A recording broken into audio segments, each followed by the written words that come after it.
Kamangka sing duweni wewenang mateni kuwi sing wis tau nguripi. Sing bisa nguripi wayang kuwi mung dalang. Wayang arep mateni wayang. Dasar dewa bajingan tenanan. Jabang bae kang urung duweni dosa ya tak kancanane aja kuwatir le. Semar kang bakal bareng karo kowe.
Lai berkedua ugak sadulito mel. Hah? Den bagus. Kowe iki sapa? Wujudmu kok kaya bulus. Nggih. Kaprahe wong ngarani kula niki Semar. Iki mau wiwit nalikane aku sadar bisa mbedakake antarane padhang karo peteng. Wiwit aku wis bisa mbedakake antarane werna ireng lan werna putih. Kabeh padha kejem karo aku, kabeh padha arep niat mateni karo aku. Mung kowe ingkang metukake aku kanthi nganggo tembang, Kek. Kuwi tembang apa jenenge?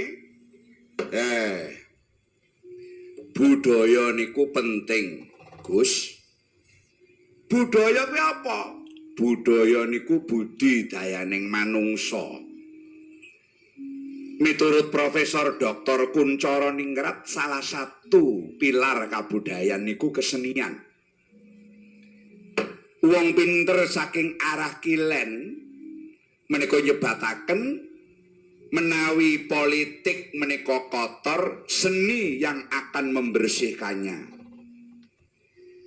Mulane nek tokoh-tokoh politik kuwi isi gelem nanggap kesenian, niscaya atine bakal bersih. Keputusane muga-muga bisa berkahi marang rakyat kabeh.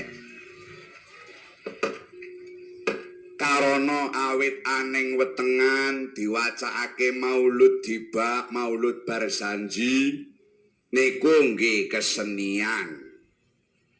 Lahir jebrol cabang bayi mbiyen niku sadereng enten bidan. Bayi diadai tampah dikebuk-kebuk, tampahe dingiring-ngirake ndilor ndikidul ndilor ndikidul. Niku dongane wong tuwa karepen bocahe besok mboten keder milih presiden. Sepados bocahe besok mboten salah pilih. Oh ngono. Nggih.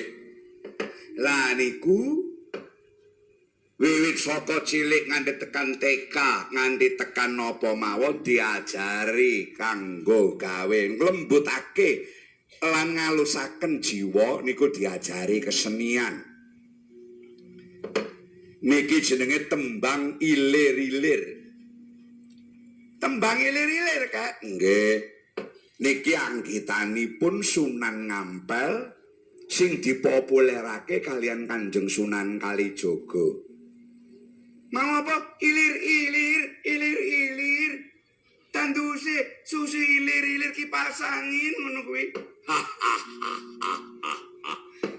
Bocah cilik ya. Sak ketemu niki ngeten.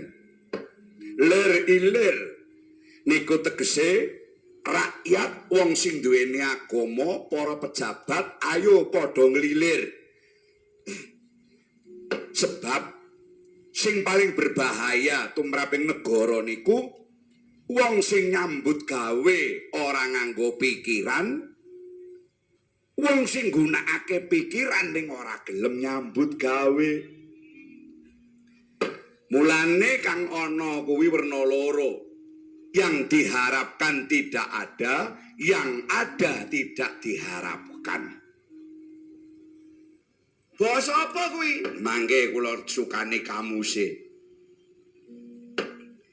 Ilir-ilir iki tegese monggo sami nglilir, musuhe negara niku kemalasan dan kebodohan. Lah nek musuhe pejabat niku kerakusan. Nek pejabat niku wis rakus, ora peduli kuwi dudu dheke, ora peduli kuwi dheke rakyat tetep digaglak.